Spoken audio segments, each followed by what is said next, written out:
મિત્રો, સ્વાગત છે તમારું ડીડીઆર વિડીયો ચેનલમાં। મિત્રો, આજે આપણે વાત કરીશું કામલી ગામના બ્રહ્માણી માતાના પ્રાગટ્ય કથા વિશે। બ્રહ્માણીમાં સૃષ્ટિના સર્જન કરતા બ્રહ્માજીના દેહનું એક અંશ છે। પુરાણો પ્રમાણે સૃષ્ટિના સર્જન માટે બ્રહ્માજી તપ કરતા હતા ત્યારે તેમના શરીરના બે ભાગ થઈ જાય છે। તેમાં એક ભાગનું નારી રૂપે અને બીજા ભાગનું પુરુષ રૂપે સર્જન થયું।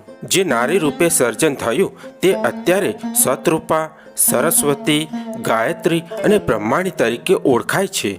ઊંઝા તાલુકામાં કામલી કરીને એક ગામ આવેલું છે અને પૂરના કારણે આ ગામ 3 થી 4 વાર ઉજ્જડ થયું।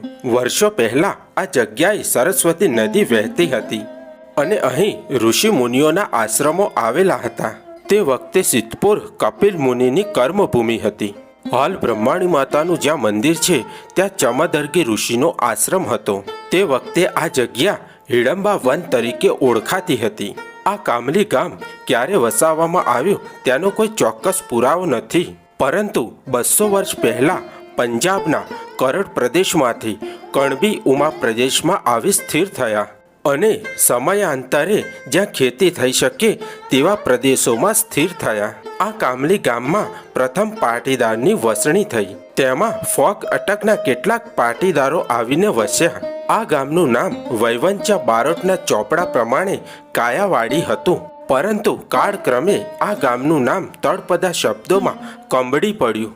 ત્યારબાદ અંગ્રેજોના યુગમાં આ ગામનું નામ કામલી પડ્યું। વિક્રમ સંવત 800ની આસપાસ આ ગામની વસણી થઈ હોય એમ વૈવંચા બારોટના ચોપડા દ્વારા જાણી શકાય છે। જ્યારે આ ગામ વસાવવામાં આવ્યું ત્યારે કોઈને ખબર ન હતી કે આ ગામની ભાગોળે બ્રહ્માણી માતાની પીઠ છે। એક દિવસ કામલી ગામનો એક રબારી ગાયો ચરાવતો આ જગ્યાએ આવ્યો। ગાયોના ઝુંડમાંથી એક ગાય છૂટી પડીને વરખડીના ઝાડ નીચે આવીને ઊભી રહે છે અને તેનું દૂધ ત્યાં જ ઝરવા લાગે છે। રબારીને આ વાતની ખબર ન હતી। આ ગાય હરિસિંહ પટેલની હતી। આ રબારી ગાયો લઈને ઘરે આવ્યો અને હરિસિંહ પટેલ તેને દોવા બેસે છે, પરંતુ ગાયના આંચળમાંથી દૂધ આવતું નથી। આમ બીજા દિવસે પણ દૂધ ઝરી ગયું। બીજા દિવસે હરિસિંહ પટેલ દૂધ દોવા બેસે છે, પરંતુ દૂધ આવતું નથી। પછી હરિસિંહ પટેલે રબારીને કહ્યું, અલ્યા, તું રોજ મારી ગાયો ચરાવવા લઈ જાય છે, પરંતુ એનું દૂધ કેમ તું દોહી લે છે? રબારીએ કહ્યું, પટેલ, હું તારી ગાયનું દૂધ નથી કાઢતો। પટેલ બોલ્યા, એવું છે? તો પછી આવતીકાલે હું તારી સાથે ગાયો ચરાવવા આવું છું। પછી પટેલ તે રબારી સાથે ગાયો ચરાવવા જાય છે। ત્યારબાદ નિત્યક્રમ પ્રમાણે પેલી ગાય વરખડીના ઝાડ નીચે જાય છે અને પોતાનું દૂધ ત્યાં ઠાલવી દે છે। આ દ્રશ્ય જોઈને બંને જણને સાચી હકીકતની જાણ થાય છે। પછી હરિસિંહ પટેલ ગામ લોકોને બોલાવે છે અને જ્યાં ગાયનું દૂધ ઝરતું હતું ત્યાં ખોદકામ ચાલુ કરાવે છે। ખોદતા જમીનમાં તે લોહીની ધારા વહેવા લાગી। આ કોઈ ચમત્કાર છે તેમ સમજીને ગામ લોકો પોતપોતાના ઘરે જતા રહે છે। એ રાત્રે માતાજી હરિસિંહ પટેલના સપનામાં આવે છે અને કહે છે, હે દીકરા, તારા હાથે મારું પ્રાગટ્ય છે, માટે તું મને જમીનમાંથી બહાર કાઢ અને મારી સ્થાપના કરી મારું નાનું મંદિર બનાવ અને સેવા પૂજા કર। સવારે હરિસિંહ પટેલ ગામ લોકોને તેને આવેલા સપનાની વાત કરે છે। ત્યારબાદ બધા ભેગા મળીને માતાજીની પીઠ જમીનમાંથી બહાર કાઢે છે। માતાજી જ્યાં પ્રગટ થયા હતા તે જગ્યા ગામથી દૂર જંગલ વિસ્તારમાં આવેલી હતી।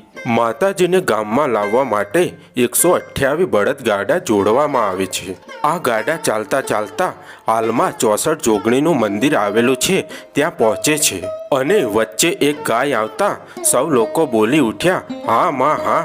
બસ આટલો શબ્દ બોલતાની સાથે જ ગાડા ભાગી જાય છે।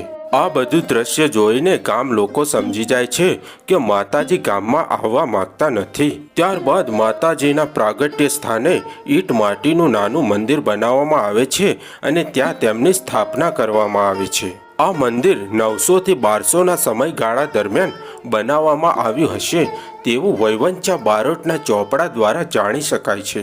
સમય જતાં સોલંકી યુગના રાજાએ આ ઈંટ માટીની જગ્યાએ પથ્થરનું ભવ્ય મંદિર બનાવ્યું। ઘણા વર્ષો પછી આ મંદિર જીર્ણ થતાં ગામ લોકોએ માતાજીની રજા લઈ સંવત 2064 આસો વધ તારીખ 18/4/2008ના રોજ માતાજીની ફરીથી પ્રાણ પ્રતિષ્ઠા કરી હાલમાં નવીન ભવ્ય મંદિરનું નિર્માણ કરવામાં આવ્યું. આ મંદિર ચમોદર્ગી ઋષિની તપોભૂમિમાં આવેલું છે. આ જગ્યાએ બ્રહ્માણીમાં સ્વયંભૂ પ્રગટ થયેલા છે. બ્રહ્માણી માતાના આ પવિત્ર સ્થાને લોકો દેશ વિદેશથી માતાજીના દર્શન કરવા માટે આવે છે અને માતાજી તમામ ભક્તોની મનોકામનાઓ પૂર્ણ કરે છે. તો મિત્રો, આ હતો કામલીના બ્રહ્માણી માતાનો ઇતિહાસ. જો મિત્રો તમને અમારા વિડીયો ગમતા હોય તો અમારી ચેનલને સબસ્ક્રાઈબ કરો, વિડીયોને તમારા મિત્રો સાથે શેર કરો અને લાઈક કરો, જેથી આવા અવનવા વિડીયો અમે તમારા માટે લાવતા રહીએ. અને હા મિત્રો, કોમેન્ટમાં જય બ્રહ્માણીમાં લખવાનું ભૂલતા નહીં. ચલો મિત્રો, હવે રજા લઈશું. જય જય ગરવી ગુજરાત, વંદે માતરમ.